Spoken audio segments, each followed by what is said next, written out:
समधन जी, अभी हमारी बेटी बच्ची ही तो है। हद कर दी सुरभि की सास ने तो, जब देखो तब शिकायत। अरे अब बच्ची है, धीरे धीरे ही तो सब सीखेगी ना। पढ़ाई खत्म होते ही तो रिश्ता लेकर आ गए थे।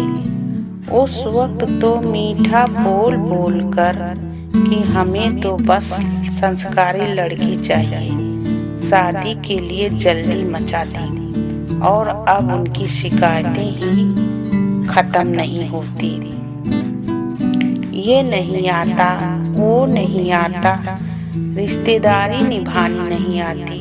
सच कहते हैं सास तो सास ही होती है, कमियां ढूंढे बिना पेट का पानी नहीं बचता। बेचारी मेरी बच्ची ऐसे लोगों के पल्ले बंध गई। अपनी बेटी के ससुराल से लौटने के बाद रीना जी जोर जोर से बड़बड़ाए जा रही थी। पास बैठे वासुदेव जी बस अपनी पत्नी रीना जी की बातें सुन रहे थे। उनकी बहू कामनी पानी का गिलास लेकर आई और उन्हें पकड़ाते हुए बोली, ठीक बोल रही हैं मम्मी जी, आप भला ससुराल जाते ही वहाँ का रहन सहन और रीति रिवाज बहू कैसे सीख लेगी। थोड़ा वक्त तो लगता ही है, लेकिन सास तो सास होती है, वो कहाँ से सब समझती। बेटी की तकलीफ तो माँ ही समझ सकती है। लड़की कोई अपने मायके से बहू बनने की ट्रेनिंग लेकर थोड़ी ही आती है, लेकिन क्या कर सकती हैं मम्मी जी, ये तो दुनिया की रीत है। बेटी वालों को तो सर झुका कर रखना ही पड़ता है। क्यों, बहू हमारी सुरभि में कोई कमी थोड़ी ही है जो हम उनकी बातें सुनेंगे। मैं भी उल्टा सुरभि को सास को 10 बातें सुना कर आई हूँ। अरे हमारी बेटी अभी बच्ची ही तो है, जब जिम्मेदारी पड़ेगी तो सीख जाएगी।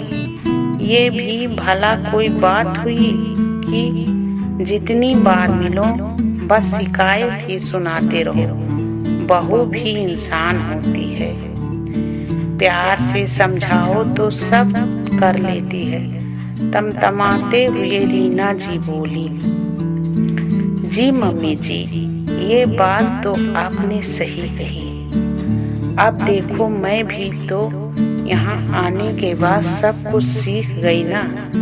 नहीं तो मेरी माँ को भी ऐसे ही ताने रोज सुनने को मिलते थे।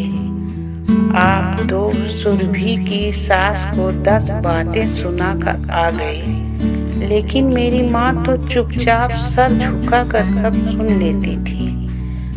बाद में मुझे ही समझाती थी कि धीरे धीरे सब ठीक हो जाएगा।